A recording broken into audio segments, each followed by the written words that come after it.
today, we went through every matchup to find the must-start and sit running backs for Week 9 fantasy football. And in that video, I said, this is probably the most important week that we've done these must-start sits. I feel the same way about the wide receivers. With all the bye weeks and a lot of injuries at quarterback positions and wide receiver positions, this is a really important video to watch leading into Week 9.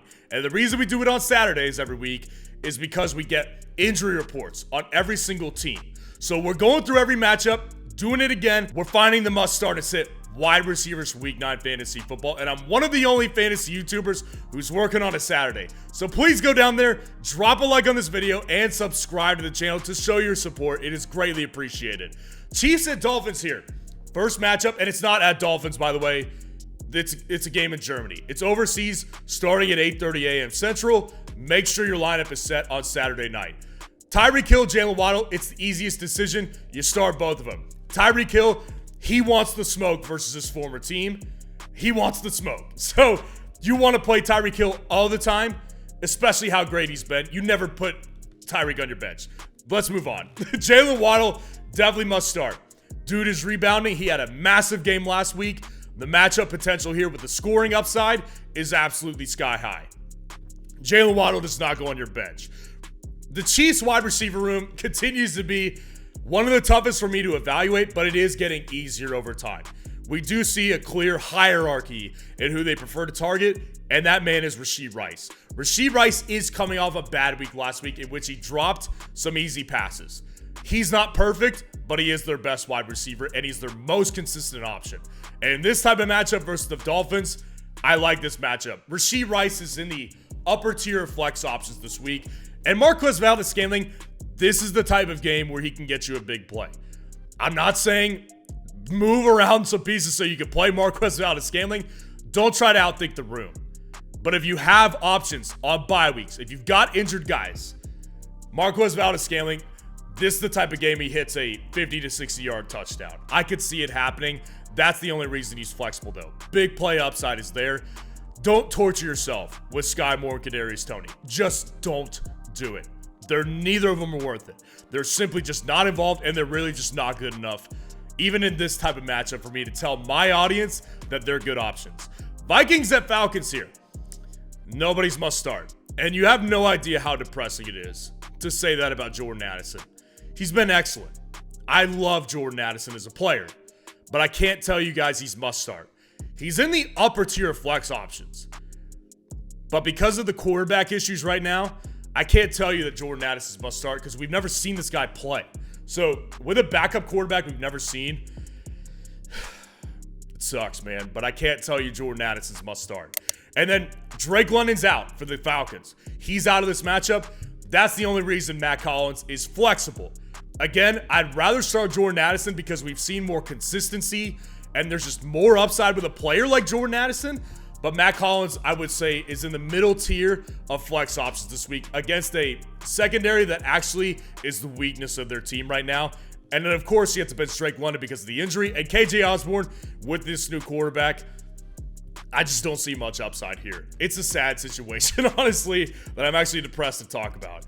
Bears at Saints here. Next matchup. This is probably the last week I'll have Chris Olave inside must-start territory. He's been in must-start territory every single week this year. This might be the last time if he can't rebound in this game. If you cannot play a good game against the Bears, you do not belong in must-start territory. And the story with Olave all year has been an ugly one, which is that he's getting elite wide receiver 1 target share, basically averaging 10 targets per game. Why is he not producing more? The reason is, guys, you can blame Derek Carr all you want, but Chris Olave looks lost out there a lot of times. And this is coming from someone who was big on Chris Olave heading into the season, and I liked the player. But we had to address what our eyes are seeing. What are our eyes seeing? This guy looks lost, and he at times actually looks disinterested. I've got my guard up, and I'm watching Chris Olave this week with a very close eye. DJ Moore is flexible because of the big playability, but as I've said the past several weeks, the upside is certainly capped with Tyson Bagent. Justin Fields is not a great real-life quarterback, but Tyson Bagent caps DJ Moore's upside 100%, and you've seen evidence of it since Tyson Bagent has been in the lineup.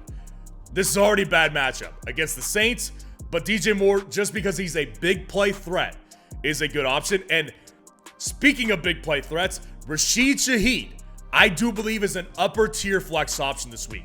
In my wide receiver rankings video this week, I said Rashid Shaheed is my underdog flex wide receiver of the week because of that big play ability. That's the reason. But of course, why I have DJ Moore over him, he sees more targets per week than Rashid Shaheed does. Rashid Shaheed sees about like 3 or 4 targets per game. That's not good enough. While the upside is there, and I do think is a very good play against the Bears secondary, that's the only room for error I'll leave with this one, is that he doesn't see many targets. But the big playability is why I will consistently tell you guys he's a better flex option than Michael Thomas, who is flexible, but he's in the middle tier because he's a very similar Chris Godwin type. He's going to get 6 to 7 targets per game, maybe gets you 5 for 50. That's not going to be a ceiling that you're going to want to pursue every week. That's a decent flex option right there, and that's exactly where he belongs. Darnell Mooney, if you've got him at this point, I would just say drop him. He's dead weight right now that's holding back your team and is just taking up a roster spot. It's unfortunate because I really like the player, but he, along with everybody else, is unstartable. Rams at Packers here. One of the most complicated matchups for wide receivers in fantasy football this week, because we'll start with the Rams. Obviously, Matt Stafford is questionable this week. Matt Stafford, with that thumb injury, questionable. Rams promoted a quarterback onto their active roster. So signs could be pointing that Matt Stafford doesn't play. I have a personal opinion on this. I actually do think Stafford's going to play. This guy is tough as nails. It's a large part of his legacy. Matt Stafford is tough, and he has played through worse injuries than this. So I actually do have a feeling that Stafford's going to play in this game as long as he can grip the football. So if that's the case, Cooper Kupp is must start still. I get it. Past several weeks have been bad. If Matt Stafford plays against the Packers defense, this secondary is awful as it is, and Jair Alexander is questionable heading into this game.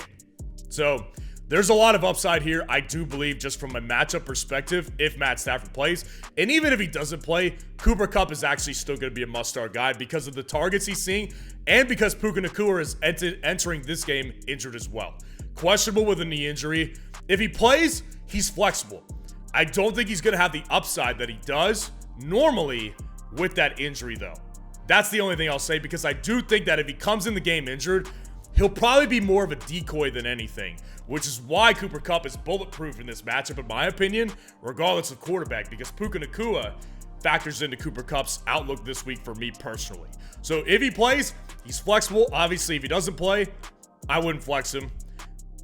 Packers wide receivers are just, it's quickly becoming the toughest wide receiver room for me to project week to week, because there's talent in this wide receiver room.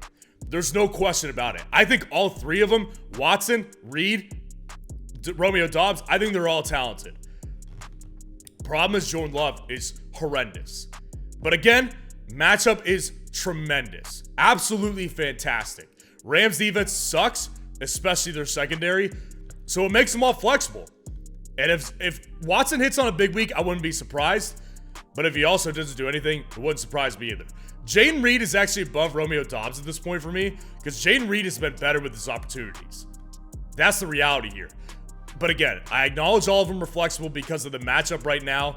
It's simply in all of their favor. And then Tutu Atwell, you sit him. Ever since Cooper Kupp came back, his involvement is severely dropped. Everybody else is irrelevant as well. Commanders and Patriots here. The ultimate dud matchup for wide receivers. Nobody's must start. And I got lots of questions this week about Terry McLaurin. And I highlighted a lot of my concerns with Terry McLaurin on a video I did on Friday about players to sell before your fantasy football playoffs. Just to briefly recap it, Terry McLaurin's upside the past 3 weeks have been his best games. His upside in those games, about 12 to 14 fantasy points. Upside certainly not there. He's very similar to a Chris Godwin. Very similar to a Michael Thomas. Similar to a Deontay Johnson. Upside really isn't there much week to week because his quarterback's not good. That's just the reality here. I think he's flexible because he's been consistent the past several weeks and he's a big play threat, but there's just really not much upside here week to week. And then Jahan Dotson coming off a big week. Flexible again for sure. The big week proved that he's still a good wide receiver. He's just on a bad offense. But the matchup is good against the Patriots this week, and that's why both of these guys are flexible this week to me. And obviously, Demario Douglas is flexible now because Kendrick Bourne is out. And Demario Douglas has been getting more involved in this offense over the past month. So I could see the merit here against a weak Commanders defense without Montez Sweat, without Chase Young getting after Mac Jones. But just remember, the Patriots offense sucks. They suck every week against any opponent. Don't put too much stock into Demario Douglas. At best, he's a middle tier option to flex, and everybody else is relevant, especially every other Patriots wide receiver. Seahawks at Ravens here, the next matchup. Zay Flowers continues to be must start for me. I do think he's must start. The only problem with Zay is that the big plays just haven't been there. He's still getting the majority of the target share, and he's the most consistent option on the Ravens. Very explosive offense right now. Efficient is actually the better word for it. Zay Flowers is still a must start for me because of how efficient this offense runs. And he sees target share. It's only a matter of time before he hits big plays, and it could very well be this week.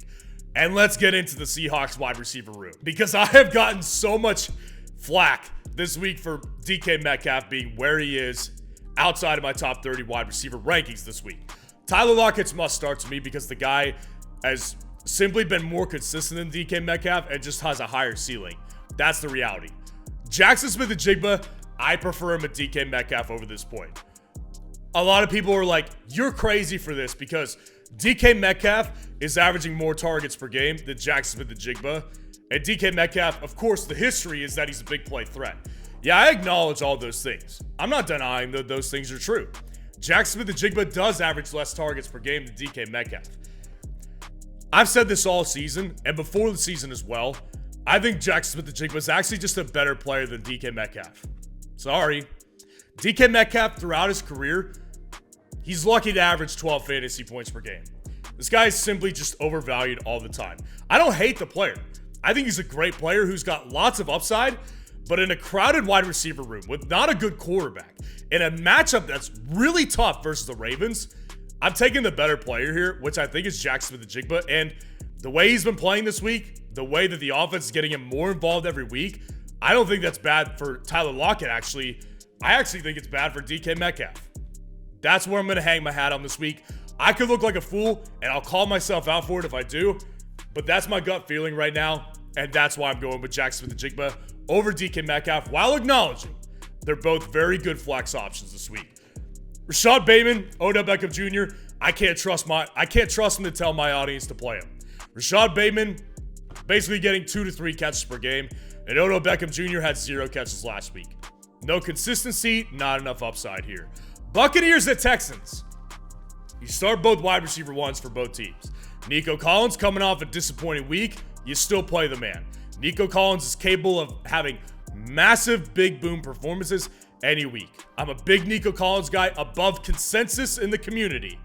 I'm playing Nico Collins and having full confidence telling my audience to do so. Mike Evans, you can play him. And I get it, Baker Mayfield's been bad. But Mike Evans is always one play away from having a massive game, because he's a big play threat. And he's also clearly Baker Mayfield's favorite target. So, yes, I do think Mike Evans is a good play this week against a defense that actually disappointed last week against the Panthers. Chris Godwin, Tank Dell, both flexible. And really both in the same tier. They're both in the upper tier. And I would say Tank Dell is closer to the middle tier. Chris Godwin, just from a target consistency perspective, you can play him as a Michael Thomas type of guy, right? That's the reality here. He's just a guy that gets consistent targets and gets you 6 catches for 60 yards on a weekly basis. That's fine. There's just not much upside there. Tank Dell has upside, but he doesn't have a stable of a workload. So it's the trade-off here. Are you going for upside or are you going for consistency? I'm always on the side of upside, but I also acknowledge that Tank Dell's upside is always varying week to week because he doesn't always get the volume. I think Tank Dell, one of these days in the next couple weeks, will have a very big boom game on somebody's bench, and you're going to be sorry you didn't play him. Not saying you need to play him this week, but I am saying he is a very flexible option, and everybody else is relevant. Cardinals at Browns here. Nobody's must start. Amari Cooper is the best of the bunch, but he's not must start. I just can't tell my audience on any week that Amari Cooper's must start because he's always been an inconsistent fantasy player. But like add into the fact that the quarterbacks are just a carousel right now. Deshaun's playing in this game. You could decide on your own, really, whether that's a good or bad thing. I think it's a very logical argument to say it's a bad thing. So it's a disaster here in Cleveland for the quarterbacks and the wide receivers, while acknowledging he still is on the better team with probably the better quarterback of the matchup, and his big playability is always there. Marquise Brown, Hollywood, I called him a sell high before the playoffs, and I got flack for it. I stand by it. This guy with a new quarterback yet again this week, it's just a bad situation. They're rolling out a new quarterback this week who hasn't played in the NFL yet against a top-tier defense. Matchup sucks. Upside is not there. Middle-tier guy because of volume. That's the only reason here. Elijah Moore just continues to baffle me with his target share as well. Because the reason it's baffling to me is because he consistently sees at least 5 targets per game, at the very least, and he still can't do anything with it. So, just from a target perspective, I understand, but he's a lower tier guy because he hasn't produced yet. And then everybody else is a must sit. Colts and Panthers here. Adam Thielen, Michael Pittman, fire them both up. Adam Thielen, a little bit of a down week last week. Not bad, but just didn't find the end zone. The Colts secondary is susceptible. So I think this is a good rebound week for Adam Thielen. Michael Pittman, every single week, has just continued to surprise me. I really thought he was going to take a downward shift in his value in fantasy this year after Anthony Richardson was out. It really hasn't happened. It really hasn't. He's clearly the wide receiver 1, and Josh Downs is coming into this game injured. While Josh Downs still, from what I've seen, I don't see any indication he's not playing. But if he doesn't play, obviously Michael Pittman's must start. But either way, Michael Pittman is a must start. Josh Downs, if he plays, definitely flexible. Dude has been balling lately. He's just been balling, and he's been way more involved every single week than the previous week. So Josh Downs, very good option. Colts offense is just very efficient and very well run. I like both receivers in this matchup against the Panthers. And then DJ Chark, just a very similar situation to Marquez Valdes-Scantling, where he can hit on a big play. And that's the only reason I'll tell you this, because the Colts defense is susceptible, as I said, with Adam Thielen. And if he gets, a 40-yard play where he maybe gets in the end zone, it's going to be worth it. But again, lower tier guy, just an upside play if you've got a lot of bye weeks and injuries. Everybody else is irrelevant. Giants at Raiders here. I'm playing Davante Adams. I get it. Last week on a national televised game where everybody was watching, it was bad. And it looked really frustrating. And Davante Adams was clearly frustrated on the sidelines. Well, I've been watching this one closely. He seems to be in a little bit of better spirits this week. I don't know if that's because of McDaniels being gone. I don't know if that's because Jimmy G is on the sidelines now. Either way, all I know is he looks to be in a little bit of better spirits this week and said they needed a change. So take it how you want it. I've called Davante Adams a buy low guy for weeks now, and I stand by it. And in this matchup against the Giants, I think that he's a prime candidate to have a bounce-back game, actually. And then Jacoby Myers, for a couple weeks, has been in must-start territory. I had to bump him down a little bit just because of the uncertainty with Aiden O'Connell. I do think they're going to prioritize Davante Adams, really. But I do think that Jacoby Myers still is a flexible option just based on the history of what he's done on this team this year. All Giants wide receivers for several weeks in a row now have been must-sits, and it's continuing again. Matchup is not terrible, but the Giants threw 10 passing yards last week. Just atrocious. It's absolutely atrocious. Daniel Jones back in line this week. It doesn't matter. It's just bad. Do not start a Giants wide receiver. Cowboys at Eagles here. A.J. Brown, C.D. Lamb, fire him up. A.J. Brown, of course, in the same tier for me these days as Tyreek Hill. Love it. Absolutely love it. I don't care how tough the matchup is. A.J. Brown's been dominant because he's one of the best players in the league. C.D. Lamb came back last week, lit the world on fire against the Rams, but still, the Eagles' defense has been susceptible. So, you don't sit C.D. Lamb either way. I love C.D. Lamb. And Devonta Smith, playable, 100% must start this week. Had a good game last week, rebounded very well, got in the end zone again. In a matchup like this where like I said with the running backs, do think that both teams could put up easily 25 to 30 plus points. Devonta Smith is back in must-start territory. This is one of the only weeks I might have Brandon Cooks inside of flex territory because he had 3 catches for about 45 yards last week and he got in the end zone.